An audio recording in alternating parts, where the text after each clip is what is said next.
ওকে, আজকে আমরা regulation of respiration নিয়ে কথা বলবো, অর্থাৎ আমাদের ব্রিদিং বা শ্বাস প্রশ্বাসের যে মেকানিজম রয়েছে সেটা কিভাবে কন্ট্রোল হয় সেটা নিয়ে কথা বলবো।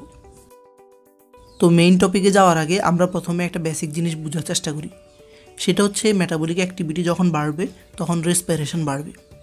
এই কথাটার মানে হচ্ছে আমরা যখন কাজকর্ম করি তখন আমাদের সেলের অ্যাক্টিভিটিটা বৃদ্ধি পায়, এবং সেলের যে অ্যাক্টিভিটি বৃদ্ধি পেল এতে করে কার্বন ডাইঅক্সাইড বেশি পরিমাণে প্রডিউস হবে, এবং বেশি পরিমাণ কার্বন ডাইঅক্সাইডকে বডি থেকে বের করে দেওয়ার জন্য রেসপিরেশনটা বেড়ে যাবে। ঠিক উল্টোভাবে বডিতে যদি অক্সিজেনের লেভেল কমে যায় সেটাকে বৃদ্ধি করার জন্য রেসপিরেশন বা ব্রিদিং অ্যাক্টিভিটি বেড়ে যাবে। ওকে, এই সিম্পল দুইটা কথা আমরা একটু মাথায় রাখার চেষ্টা করি, এতে করে পরের কথাগুলো বুঝতে আমাদের সহজ হবে। রেসপিরেশনের জন্য আমাদের মেইন অর্গান হচ্ছে দুইটা লাংস। লাংসের কাভারিং হচ্ছে দুইটা লেয়ারের তৈরি প্লুরা, এবং এর চারপাশে থাকে আমাদের চেস্ট ওয়াল, নিচে থাকে ডায়াফ্রাম, এবং এরা সবাই কম্বাইন করে আমাদের রেসপিরেশন বা ব্রিদিংটাকে কন্ট্রোল করে, এবং এই জিনিসগুলোকে কন্ট্রোল করে আমাদের সেন্ট্রাল নার্ভাস সিস্টেম। সো আমরা এখন সেন্ট্রাল নার্ভাস সিস্টেমের স্ট্রাকচার নিয়ে কথা বলব। সো এটা হচ্ছে আমাদের সেন্ট্রাল নার্ভাস সিস্টেমের মোটামুটি একটা স্ট্রাকচার।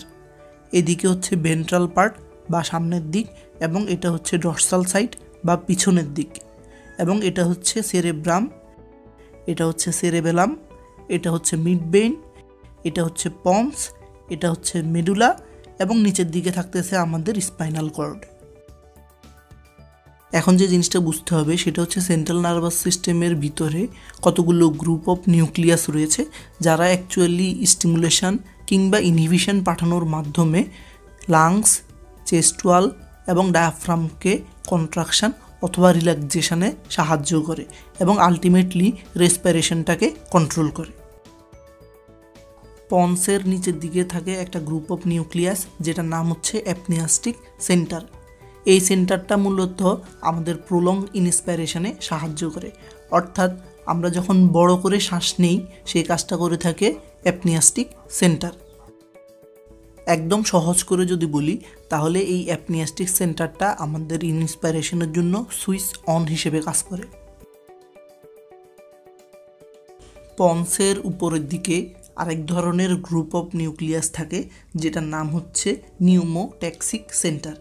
এই সেন্টারটা ফাইন টিউনিং অফ রেসপিরেশনের কাজ করে থাকে, অর্থাৎ আমরা যখন শ্বাস নিই এরপর যখন আবার শ্বাস ছাড়ি এই দুইটার মাঝখানের যে ইন্টারভ্যালটা কাজ করে সেই জিনিসটাকে স্মুথলি করতে সাহায্য করে হচ্ছে নিউমোট্যাক্সিক সেন্টার, অর্থাৎ সেই ইন্সপিরেশনটাকে বন্ধ করে এক্সপিরেশনটাকে অ্যালাউ করে।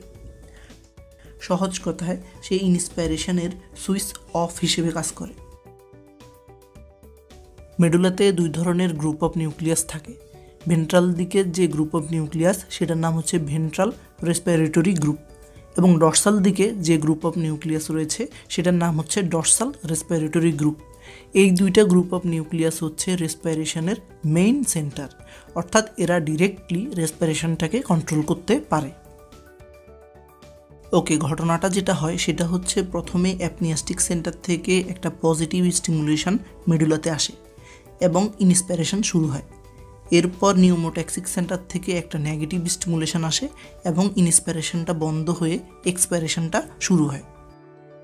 ফাইনাল রেসপন্সটা তৈরি করে থাকে মেডুলা, এবং সেখান থেকে রেসপন্সটা গিয়ে পৌঁছায় স্পাইনাল কর্ডের ভেন্ট্রাল হর্নে, এবং সেখান থেকে রেসপন্সটাকে ক্যারি করে স্পাইনাল নার্ভ। সার্ভাইকাল 3, 4, 5 এই তিনটা নার্ভ মিলে তৈরি করে ফ্রেনিক নার্ভ, এবং থোরাসিক 1 থেকে 11 পর্যন্ত নার্ভগুলো মিলে তৈরি করে হচ্ছে ইন্টারকোস্টাল নার্ভ। ফ্রেনিক নার্ভ গিয়ে সাপ্লাই দিবে আমাদের ডায়াফ্রামকে, এবং ইন্টারকোস্টাল নার্ভ গিয়ে সাপ্লাই দিবে আমাদের চেস্ট ওয়ালকে। যখন এরা পজিটিভ স্টিমুলেশন ক্যারি করবে, অর্থাৎ যখন ফ্রেনিক নার্ভ এবং ইন্টারকোস্টাল নার্ভের মধ্য দিয়ে পজিটিভ স্টিমুলেশন আসবে তখন ডায়াফ্রাম এবং চেস্ট ওয়াল কন্ট্র্যাক্ট করবে এবং আমাদের ইন্সপিরেশন হবে, এবং যখন এই পজিটিভ স্টিমুলেশনটা উইথড্র হয়ে যাবে, অর্থাৎ কোনো ধরনের পজিটিভ স্টিমুলেশন থাকবে না, তখন এরা রিল্যাক্স করবে এবং আমাদের এক্সপিরেশন হবে। এখন যদি পুরো ব্যাপারটাকে আমরা একটা গ্রাফের মাধ্যমে প্রেজেন্ট করি তাহলে এটা হচ্ছে আমাদের টাইমলাইন এবং সর্বপ্রথম অ্যাপনিয়াস্টিক সেন্টার থেকে পজিটিভ স্টিমুলেশন আসে এবং আমাদের ইন্সপাইরেশন শুরু হয় এবং দেখা যাবে আস্তে আস্তে ইন্সপাইরেশনের যে ইন্টেন্সিটি রয়েছে সেটা বৃদ্ধি পাচ্ছে এবং এটা চলতে থাকবে 2 সেকেন্ড পর্যন্ত। এরপর নিউমোট্যাক্সিক সেন্টার নেগেটিভ স্টিমুলেশন দিবে এবং ইন্সপাইরেশন বন্ধ হয়ে এক্সপাইরেশন শুরু হবে এবং এটা চলতে থাকবে 3 সেকেন্ডের জন্য। 3 সেকেন্ড পর অ্যাগেইন অ্যাপনিয়াস্টিক সেন্টার পজিটিভ স্টিমুলেশন দিবে এবং ইন্সপাইরেশন হবে, যেটা হবে 2 সেকেন্ডের জন্য। এরপর আবার এক্সপাইরেশন হবে এবং এভাবে সময়ের সাথে সাথে ইন্সপাইরেশন এবং এক্সপাইরেশন চলতে থাকবে।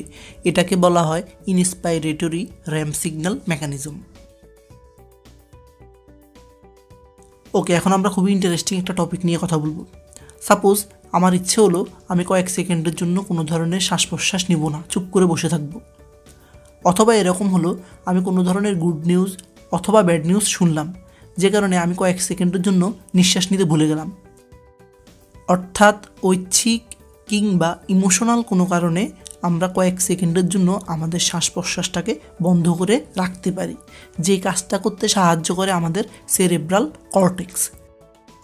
সেরেব্রাম খুবই স্বাধীনচেতা, সে পন্স কিংবা মেডুলাকে কোনো ধরনের ডিস্টার্ব না করে বরং সরাসরি অ্যান্টেরিয়র বা ভেন্ট্রাল হর্নের যে নিউক্লিয়াসগুলো রয়েছে সেগুলোর সাথে ইন্টারঅ্যাক্ট করে এবং আমাদের রেসপিরেশনটাকে কয়েক সেকেন্ডের জন্য বন্ধ করে রাখতে সাহায্য করে কিংবা বন্ধ করে রাখে। তবে কয়েক সেকেন্ড পর আবার অটোনমিক নার্ভাস সিস্টেম হ্যান্ডওভার নিয়ে নেয়, অর্থাৎ পন্স এবং মেডুলা মিলে আবার রেগুলার রেসপিরেশনটাকে শুরু করে।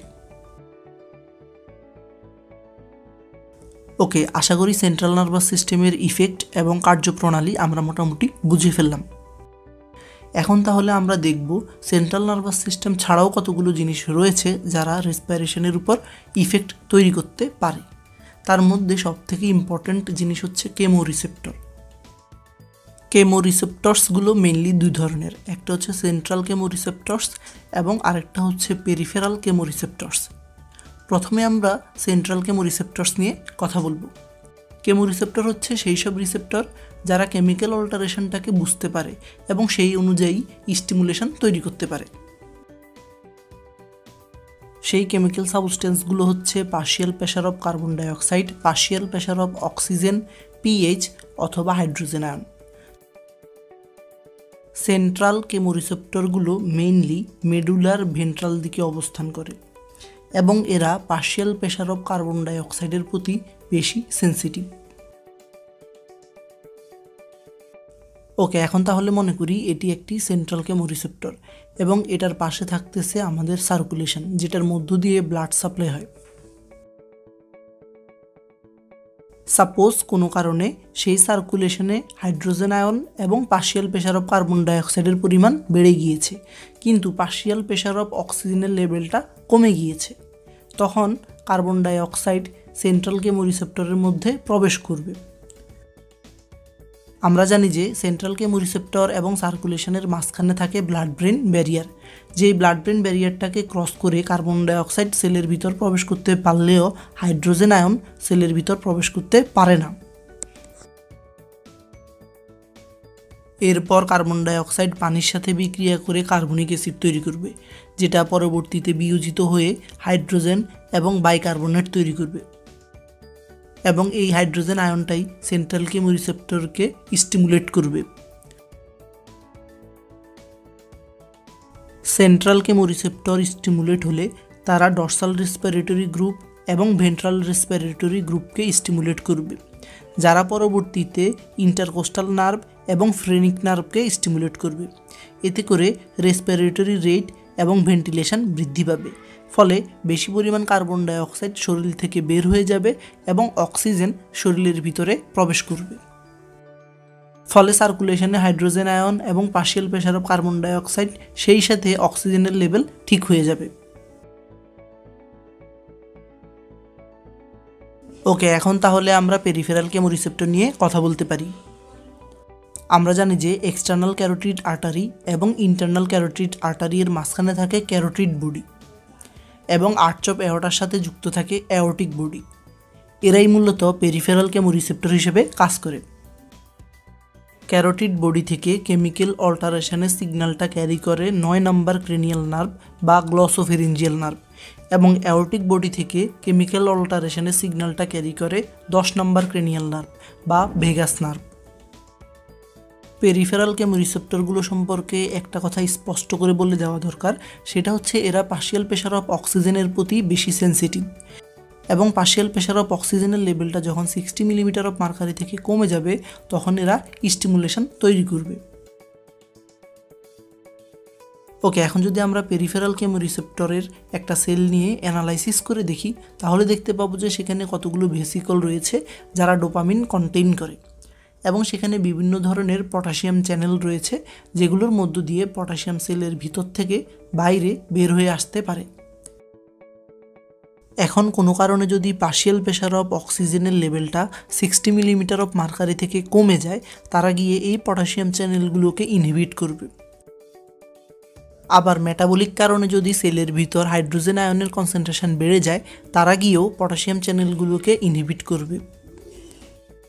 আবার একই সাথে যখন কার্বন ডাইঅক্সাইডের পরিমাণটা বেড়ে যাবে, তখন কার্বন ডাইঅক্সাইড সেলের ভিতর প্রবেশ করবে এবং পানির সাথে বিক্রিয়া করে কার্বনিক অ্যাসিড তৈরি করবে, যারা পরবর্তীতে হাইড্রোজেন আয়ন এবং বাইকার্বনেট ফর্ম করবে। আলটিমেটলি এরা সবাই পটাশিয়াম চ্যানেলের মধ্য দিয়ে পটাশিয়ামগুলোকে বের হতে দেয় না, যে কারণে সেলের ভিতর পজিটিভ চার্জের পরিমাণ বেড়ে যায়, এবং এর ফলে সেলের মধ্যে যে ক্যালসিয়াম চ্যানেলগুলো রয়েছে সেগুলো ওপেন হয়ে যায়, এবং সেলের বাইরে থেকে ক্যালসিয়াম সেলের ভিতরে প্রবেশ করে এবং ভেসিকলগুলোকে সেল মেমব্রেনের সাথে ফিউজ করতে সাহায্য করে। ডোপামিনগুলো যখন সেলের বাইরে রিলিজ হয়, তখন নার্ভ এন্ডিং সেটাকে রিসিভ করে এবং স্টিমুলেশন তৈরি করে। অ্যাওর্টিক বডির ক্ষেত্রে ভেগাস নার্ভ এবং ক্যারোটিড বডির ক্ষেত্রে গ্লসোফেরিঞ্জিয়াল নার্ভ সেই স্টিমুলেশনটাকে ক্যারি করে সেন্ট্রাল নার্ভাস সিস্টেমে নিয়ে যায়।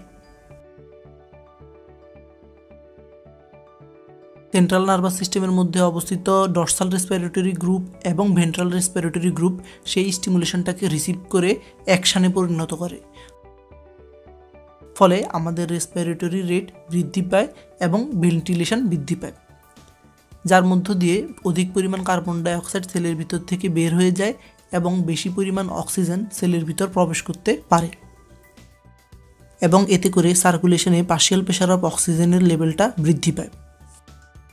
ওকে, আশা করি সেন্ট্রাল কেমোরিসেপ্টর এবং পেরিফেরাল কেমোরিসেপ্টর সম্পর্কে আমাদের ধারণা ক্লিয়ার হয়েছে। আমরা এখন তাহলে আরেকটি ছোট কিন্তু খুবই গুরুত্বপূর্ণ টপিক নিয়ে কথা বলবো, যার মধ্য দিয়ে আমরা ভিডিওটা শেষ করব। লাংসের ভিতর অ্যালভিওলাই, ব্রঙ্কাই এবং ব্রঙ্কিওলগুলোর ওয়ালে বিভিন্ন ধরনের স্ট্রেস রিসেপ্টর রয়েছে। নর্মাল ব্রিদিংয়ের সময় স্ট্রেস রিসেপ্টরগুলো কোনো ধরনের স্টিমুলেশন কিংবা ইনহিবিশন তৈরি করে না, কিন্তু আমরা যখন ডিপ ইন্সপিরেশন তৈরি করি, অর্থাৎ বেশি পরিমাণ এয়ার আমাদের লাংসে প্রবেশ করাই, তখন একটা প্রেশার ক্রিয়েট হয় যেগুলো স্ট্রেস রিসেপ্টরগুলোকে স্টিমুলেট করতে সাহায্য করে। স্ট্রেস রিসেপ্টরগুলো যখন স্টিমুলেট হয়, তখন তারা ভেগাস নার্ভকে নালিশ দেয়, বলে যে ভাই দেখো আমাদের খুব কষ্ট হইতেছে, তুমি কিছু একটা করো। তখন ভেগাস নার্ভ গিয়ে সেন্ট্রাল নার্ভাস সিস্টেমকে ইনহিবিশন দেয়, এবং সেন্ট্রাল নার্ভাস সিস্টেম তখন ইন্সপিরেশনটাকে স্টপ করে এক্সপিরেশনটাকে চালু করে দেয়। আবার ডিপ এক্সপিরেশনের সময় যখন এয়ার সব বের হয়ে যেতে থাকবে, তখন স্ট্রেস রিসেপ্টরগুলো অ্যাগেইন স্টিমুলেট হবে এবং ভেগাস নার্ভের কাছে নালিশ দিয়ে বলবে, ভাই বাতাস তো সব বের হয়ে যাচ্ছে, আমার কি হবে এখন? তখন ভেগাস নার্ভ গিয়ে সেন্ট্রাল নার্ভাস সিস্টেমকে স্টিমুলেট করবে, এবং সেন্ট্রাল নার্ভাস সিস্টেম তখন এক্সপিরেশনটাকে বন্ধ করে ইনস্পিরেশনটাকে চালু করে দিবে। এই মেকানিজমটাকে বলা হয় হেরিং ব্রিউয়ার রিফ্লেক্স মেকানিজম। এই রিফ্লেক্সটা থাকার কারণেই লাংস একটা নির্দিষ্ট লিমিট পর্যন্ত ইনফ্লেশন বা ডিফ্লেশন হতে পারে।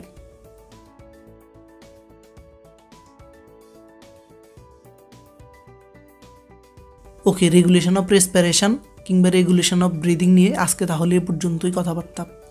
তবে এগুলো ছাড়াও আরও অনেকগুলো ফ্যাক্টর রয়েছে যারা আমাদের রেসপিরেশনটাকে ইনফ্লুয়েন্স করে। তার মধ্যে আজকে আমরা যেগুলো নিয়ে কথা বললাম, যেমন সেন্ট্রাল নার্ভাস সিস্টেমের ভূমিকা, কেমোরিসেপ্টরের ভূমিকা এবং হেরিং ব্রিউয়ার রিফ্লেক্স। এই তিনটা হচ্ছে একদম বেসিক এবং একটা মাস্ট টু নো জিনিস। আমি চেষ্টা করেছি জিনিসগুলোকে যতটুকু সম্ভব সহজ এবং সুন্দর করে প্রেজেন্ট করার জন্য। যদি ভিডিওটি হেল্পফুল হয়ে থাকে এবং ভালো লেগে থাকে তাহলে সাবস্ক্রাইব করুন। নেক্সট ক্লাসে ইনশাল্লাহ আবার কথা হবে। Till then, tata, good bye.